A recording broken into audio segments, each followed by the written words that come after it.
একঘেয়ে রুই মাছের ঝোল না খেয়ে মাছ ভাজা ঝামেলা ছাড়াই এইভাবে হাতে মেখে যদি সর্ষে রুই ভাপা করো আর কোনো কিছুরই দরকার হবে না। একবার অন্তত এই রেসিপিটা ট্রাই করো, আশা করি তোমাদের খুবই ভালো লাগবে। এটা খুবই পুরনো দিনে একটা রান্না, মায়ের থেকে শেখা। নমস্কার বন্ধুরা, বাণীর হেসেলে রকমারি রান্না নিয়ে আমি চলে এসেছি। আমার চ্যানেলে তোমাদের সবাইকে স্বাগত জানাই। আমি এখানে 7 পিসের মতো রুই মাছ ভালো করে জল দিয়ে ধুয়ে নিয়েছি। এরপর এর মধ্যে দিয়ে দেব নুন আর হলুদ গুঁড়ো পরিমাণ মতো। নুন আর হলুদ দিয়ে এখন খুব ভালো করে মাছগুলিকে মেখে নেব আর এভাবেই আমি 10 মিনিটের মতো রেখে দেব। এতে মাছের মধ্যে নুন হলুদটা ঠিক মতো ঢুকে যাবে। আমি এখানে যেহেতু মাছগুলি ভাজবো না, তাই এভাবেই 10 মিনিটের মতো রেখে দিলে মাছগুলি একটু সফট হয়ে যাবে। তোমরা এখানে রেসিপিটা মাছ ভেজে নিয়েও করতে পারো, তবে এইভাবে একদম কাঁচা মাছ হাতে মেখে নিয়ে করে দেখো, একবার করলে বারবারই মন চাইবে করতে। 10 মিনিট পর ফিরে এসে আমি যে কড়াইতে রান্নাটি করব সেই কড়াইয়ের মধ্যে দিয়ে দিচ্ছি পরিমাণ মতো সাদা তেল। তোমরা এখানে সর্ষে তেলও করতে পারো, আমি এখানে সাদা তেল দিয়েই করছি। দিচ্ছি এখানে হাফ বাটির মতো কালো সর্ষে বাটা। আমি এই কালো সর্ষের মধ্যে নুন আর কাঁচা লঙ্কা মিশিয়ে বেটে নিয়েছি। এরপর এর মধ্যে দিয়ে দিচ্ছে আরও হাফ বাটির মতো সাদা সর্ষে বাটা। এই সাদা সর্ষের মধ্যেও কাঁচা লঙ্কা নুন মিশিয়ে দিয়েছি, কারণ নুন আর কাঁচা লঙ্কা দেওয়ার কারণ হলো অনেক সময় সর্ষে শিলনোড়ায় বাটলে তেতো হয়ে যেতে পারে, তো সেটা আর হবে না। এরপর এর মধ্যে অ্যাড করলাম 5-6টা মতো কাঁচা লঙ্কা বাটা, পরিমাণ মতো হলুদ গুঁড়ো দিয়ে দিলাম, নুন দিয়ে দিচ্ছি স্বাদ অনুযায়ী, জিরে গুঁড়ো 1 টিস্পুন, ধনের গুঁড়ো হাফ টিস্পুন, কালারের জন্য দিয়ে দিলাম সামান্য একটু কাশ্মীরি রেড চিলি পাউডার, আর স্বাদের ব্যালেন্সের জন্য দিয়ে দিলাম 1 টিস্পুনের মতো চিনি। এখন একে একে মাছগুলিকে এর মধ্যে বসিয়ে দিতে হবে।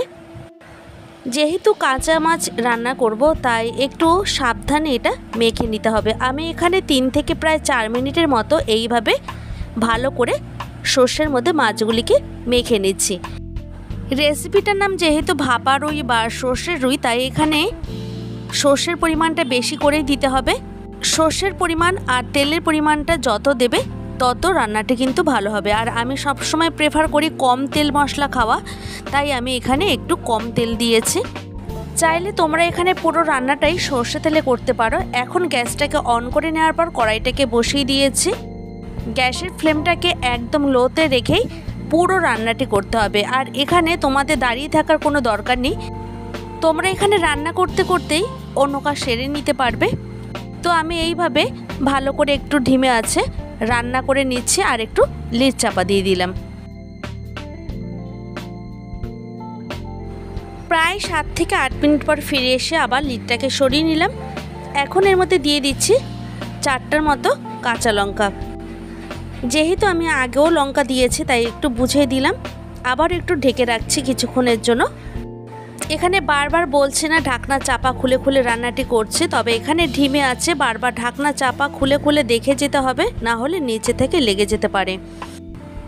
এখন একটা খুন্তির সাহায্যে এভাবে একটু দেখে নিতে হবে যে কড়াইতে মাছগুলি লেগে গেছে কিনা। তো আমার এখানে লাগেনি।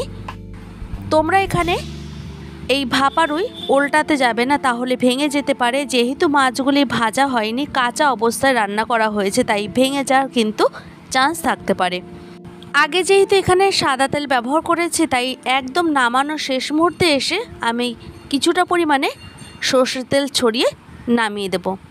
লাস্টে একদম কাঁচা সর্ষের তেল ব্যবহার করাতে সুন্দর একটা ফ্লেভার বেরোবে, খেতে কিন্তু অপূর্ব হয়। স্ট্যান্ডিং টাইমে আমি 2 মিনিটের মতো ঢেকে রেখে দেব। 2 মিনিট পর ফিরে এসে আমি একটা সার্ভিং প্লেটে সার্ভ করে নিচ্ছি। দুপুরে লাঞ্চে গরম ভাতের সাথে বা রাতের ডিনারে গরম গরম ভাতের সাথে খেতে অপূর্ব হয়। তৈরি হয়ে গেল দারুণ স্বাদের হাতে মাখা সর্ষে রুইয়ের ভাপার রেসিপি। যদি আমার চ্যানেলে এই ধরনের আরও নিত্য নতুন ভিডিও পেতে চাও, তাহলে অবশ্যই একটা লাইক কমেন্ট শেয়ার করো। তোমাদের একটা লাইক আর একটা কমেন্ট আমাকে আরও নতুন ভিডিও তৈরি করার উৎসাহ জাগিয়ে তোলে। দেখা হবে অন্য কোনো ভিডিওতে। ভালো থাকবে প্রত্যেকেই, আর তোমরা সবাইকে ভালো রেখো। আমার সঙ্গে এতক্ষণ থাকার জন্য তোমাদেরকে অসংখ্য ধন্যবাদ।